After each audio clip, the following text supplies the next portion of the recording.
Hey guys, Steve Petkoff at 17B. We have the crew of 17B out today to go over ventilating a residential tile roof. Hopefully you can take something away from our video today. We're going to start out with talking about just general ladder placement, some good practices, things to look for. It's probably a refresher for just about everybody, but we're going to talk about that first. So as we look at this structure here on the A side, that's full of windows, full of different pitches you can see up here. Not the best A side of the structure to throw a ladder. But as we make our way down this A side, there's definitely areas that you're going to want to put a ladder. You know, of course, we're going to stay away from windows and doors at all costs. Try to get good 4-point attachment on that ladder to the ground and to the roof. But we're going to talk about that as we work our way down. So looking at this entire A side, not a whole lot of good area on this end of the house that presented a good spot to throw a ladder. Right here is not terrible. We're in between two windows. The one thing I don't like about this is we're on concrete ground. So concrete, we're gonna make sure somebody's buttoning that ladder very well, so the ladder doesn't slip out from under us on this concrete. So we're gonna continue down the opposite side of this house and have a look and see if we can find a better spot to ladder this home. So we'll move on. As we work our way around the corner, we got the same thing here. One small area near the corner of the house. Preferably we like the corners. However, we are near a window and we are also on concrete sidewalk. Two areas that we kind of want to stay away from if we can. If you look back here, we do have a ladder that's it's a narrow window, but it's on stable ground. So we've eliminated one safety concern as far as the concrete ground. We've got good stable ground, and we're near a window, but we're away from it on this one. One other thing I'd like to talk about with this pitch that we're laddering today is we have a different attic space that our ladder's thrown on versus the attic space over the home. We don't really know if there's a firewall in between this side of the house and that side of the house, but if we have smoke coming out of these gable ends up here, and we have nothing over this garage area, it's definitely a good area to throw our ladder, because we can almost assume that we have a good roof under our feet. We're still going to check it when we get up there, but realizing that this attic space that our ladder is thrown at might be a completely different attic space than the one that's involved. But just because it is different doesn't mean that we can discount that and assume every time that it's going to be different. We still have to check it, still have to have a good sounding practices, which we're going to go over, and we're going to put some smoke indicators on each different pitch that we travel across, just to make sure that we check the conditions below us. We've seen some videos about tile roofs. They mentioned, as far as code for putting up a tile roof, is nailing the bottom 3 and the top 3 layers only, meaning the entire field in between the top 3 and the bottom 3 are not nailed. That's not the case. I've seen plenty of roofs that have had every tile nailed. I've talked to some contractors, and I think it's more of a speed issue. If they're running, short on time, they got to get the job done quicker. That their thinking is that if they nail the top 3 and the bottom 3, it's going to hold that field in tight, but it's not necessarily true. So I know I've seen those videos, and some of you may have also, but that's not the case. You can't assume that only the top and bottom 3 are nailed. I would assume that they were all nailed, and if you find some that aren't nailed, that's just make it a little bit easier for us. So just assume that every tile up there is going to be nailed to the roof, and it's going to make the operation easier for you. So the order of operation here at 17 is we have a hook, a saw, and a hook. So however you determine the personnel that are on those tools, you can determine that. But for us, that's how we enter the roof. Today we're going to go up on the roof. I'm always the first hook, saw's behind me, and then we have the second hook behind the sawman. So we're going to go up on the roof today. We're going to go slow and explain each step that we do when we enter the roof. So we'll get started by going to the roof.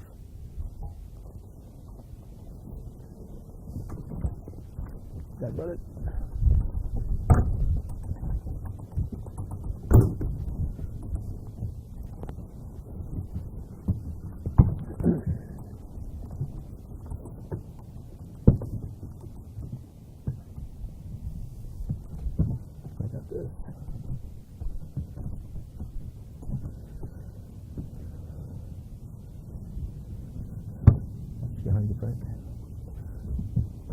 So typically as I come up as the first hook, what I'll do is I'll determine the spots of sound just to make sure that roof that we're getting onto is sound. I do that prior to the saw and the second hook coming up. So as I come up here, prior to them coming up, I'm going to find a tile or two that I'm going to want to remove. All right, so as we break our tiles, typically it leaves a debris pile in that hole. So we need to make sure that we sweep that out with our hook and give the guy on the saw some room to work. So typically I'll come up, I'll make a hole. We're going to sound the roof really well and make sure we got good sound roof. And as the sawman comes up, he knows that's where he's going to make his smoke indicator. And I'll turn and I'll butt the ladder for the second hook coming up. Go ahead, Frank.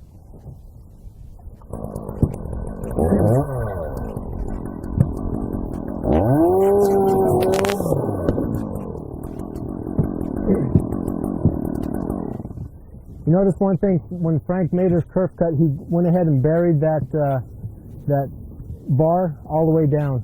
A couple things I'll do for you, if they do have insulation up against the roof material like they are starting to have, you can potentially push that down and out of the way and get some smoke out of the hole if you got fire below you. So just something to think about. Also, we're going to talk about up here on this roof is we have two different pitches that we're dealing with here.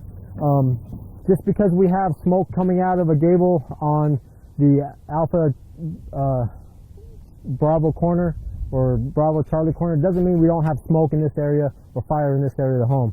So as we come up, we're going to sound this, get a smoke indicator on this pitch, and we're also going to get another smoke indicator on a different pitch for the attic that's over the living space. So we don't want to neglect those two areas. So we're going to move on from here.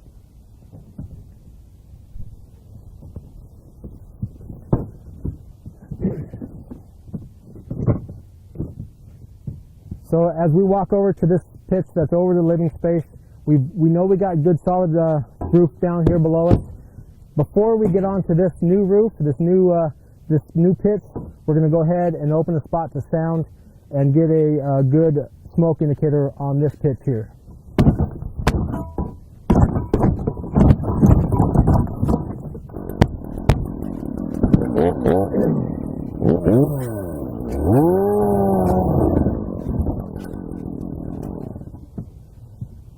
All right, we got a good sound, got a good smoke indicator. We know we don't have anything below us here. So now we're going to start working our way to the area that we're going to make our heat hole for the fire. Okay, so now we've made our smoke indicator holes. When we got on the roof, we've picked a spot on this additional pitch area. We've picked a path to travel, you know, load-bearing walls, never cross-countrying, if you can help it at all costs. And walk strong parts of the roof. We've picked those spots to where we are here, and as we make our way over to where we know we're going to make our hole, which is going to be in this area here, we're going to walk over. We're sounding on the way here. Prior to going up to making my hole, we're going to go ahead and sound one more time as we walk up. So from here, we got good sound. We're not going to do a smoke indicator yet. We're just going to sound here, and then we're going to make our way up to the top. So as we get closer, I'm going to do one more smoke indicator here.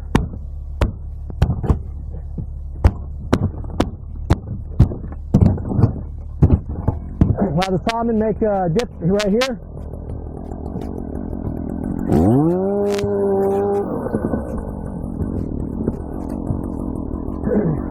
So set it off. Something I didn't mention earlier too, which is an important tip, is when you go ahead and bury that blade or that bar to clear any insulation down below you, it's a good habit to make sure the brake is on. If that chain is spinning, there's a good chance that you could be caught up on ductwork, wire, things like that. So once you make your smoke indicator, go ahead and apply the brake to the saw, then dip your saw to push everything out of the way. So what we've done here is, as we're making our way up, we know we're going to make our hole in this area. We've done a smoke indicator just to get a good look at conditions below us. This smoke indicator is also going to act as a saw hold for us when we start to make our cut. So we come up, we've determined that we're going to make our hole right here. So the first thing I want to do when we determine this area is I'm going to clear off 3 tiles, okay? By clearing off 3 tiles, what this does for us is it gives us at least 36 inches of roof exposed, okay? Residential trusses, typically 24 inches on center. So if I remove 3 tiles, we're going to locate one of those trusses within that 30 inch or so span. So I'm going to go ahead and break 3 of those out. I'm going to clear them off for the sawman to come up. He's going to make a back cut in there, and we're going to show you that process here in just a second.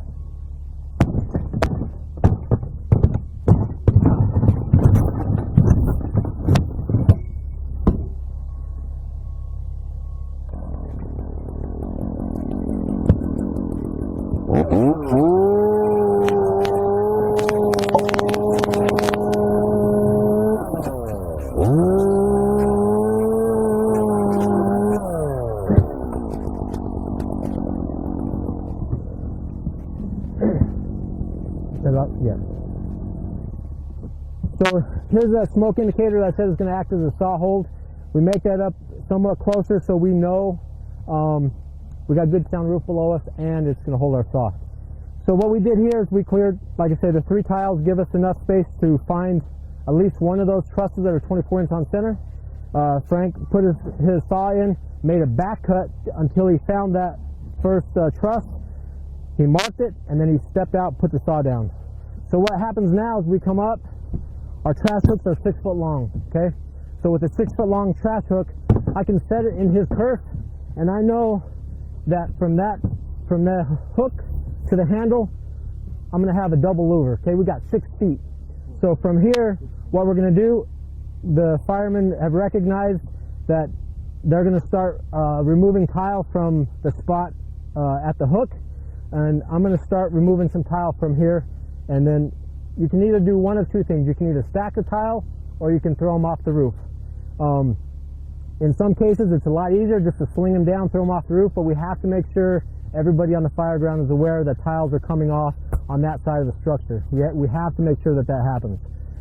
In some cases, like when we got on the roof with those 2 different pitches, it might not be feasible to sling them off the roof, that you might have to stack them.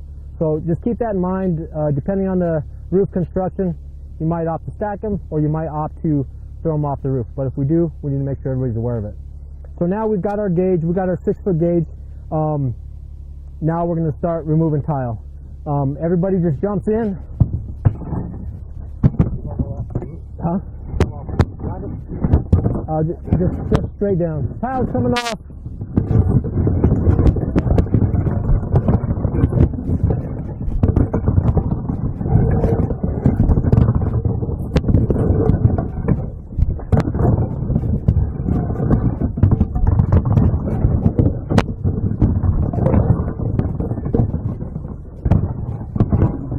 Good.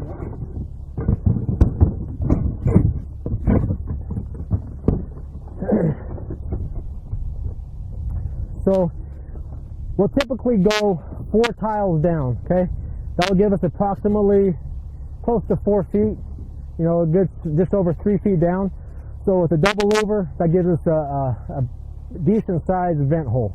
What this also does is it allows us to run that double louver up to our truss, so we're not creating any dead man up here. So we talked about over there the debris pile that gets left when we break roof tiles when we're sounding. We also need to make sure that we clear all of those while we're up here. We'll break as least amount of tiles as we have to get the process started for peeling up the tiles. Then it's much easier just to peel them up and sling them off the roof. So now we know where we're starting from. Frank's gonna just create a double louver, and then we'll talk about it when we're done.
All right, so you can see real quick the reason for using our trash hook as a gauge. Okay, his back cut went right to this truss. Okay, we're nice and solid on that side. We know that we had a double louver. We come to this side, we got a truss right there. So we're not creating any dead mans up here. It's going to be much safer for us. We found that it might seem like a time-consuming evolution, but it's much faster than just arbitrarily breaking tiles and pulling them off. It seems faster and makes it safer for us. So hopefully you guys can take something away from this today and be safe.